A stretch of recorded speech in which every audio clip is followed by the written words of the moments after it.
Hey, so if you booked a hotel on Booking.com and now need to cancel it, don't worry.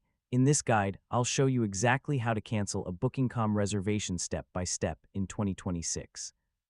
First, open Booking.com on your browser or mobile app and sign into your account. Now open the Bookings or Reservations section to see your upcoming trips. Choose the hotel booking you want to cancel. Before canceling, check the cancellation policy to see if there are any fees or refund limits.